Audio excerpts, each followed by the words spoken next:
भागवत कथा में राजा पृथु को आदर्श राजा माना गया है, तो क्या आप आज हमारे जो प्रधानमंत्री हैं, क्या आप उनको राजा पृथु या उनके समान किसी श्रेणी में देखते हैं? ऐसा राजा पृथु के जो गुण थे वो कई गुण हमारे आज के प्रधानमंत्री में दिखाई देते। जैसे राजा पृथु को जैसे ही राजा बनाया गया तो सबसे पहले प्रशंसक लोग उनकी प्रशंसा करने आ गए, तो उसने मना कर दिया। उसने कहा कि अभी मैंने कोई काम किया ही नहीं, तो तुम प्रशंसा किस बात की कर रहे हो? अगर फ्यूचर को लेकर प्रशंसा कर रहे हो, अगर मैं वो काम नहीं करूँगा तो तुम्हारी बात झूठी होगी। तो माने वो प्रशंसा जीवी नहीं थे, उनको झूठी प्रशंसा प्रिय नहीं थी, जो कि आजकल प्रायः लोगों को होती है। तो वो बात मोदी जी में भी है कि वो झूठी प्रशंसा कोई करे तो उनको अच्छी नहीं लगती है। वो काम पे बिलीव करते हैं, बातों पे बिलीव नहीं करते हैं।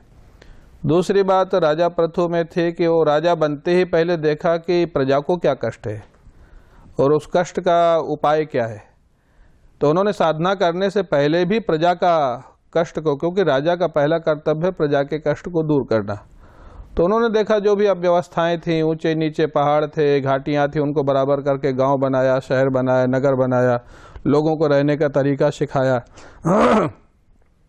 तो वो भी बात प्रायः हमारे दिखाई दे रही है। हमारे जो प्रधानमंत्री जी हैं कि वो अपने शासन में आते ही प्रजा के लिए क्या क्या कर सकते हैं, जनधन योजना के खाते खोले, जगह जगह स्मार्ट सिटी का कार्यक्रम चलाया, सफाई अभियान चलाया, जगह जगह बाथरूम इत्यादि होनी चाहिए, वो प्रयास कर रहे हैं और हो भी रहे हैं।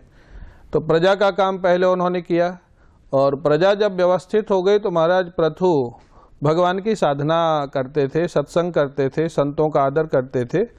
तो वो भी इनमें दिखाई देता है। जैसे आपने सुना होगा नवरात्रि का व्रत वो खाली नींबू पानी पे करते हैं और उसके बाद भी अपना सारा कार्य करते हैं। तो ऐसे बहुत सारे गुण महाराज पृथु के इनमें दिखाई देते हैं। और अंत में महाराज पृथु ने सब कुछ छोड़ करके भगवान की साधना की और भगवान के धाम को प्राप्त हुए। तो ऐसा ही इनका एक सन्यासी का जैसा जीवन है, जैसा पृथु का था। तो मेरी दृष्टि में बहुत सारे गुण इनसे उनके मिलते हैं और एक देश के लिए एक अच्छे प्रधानमंत्री है।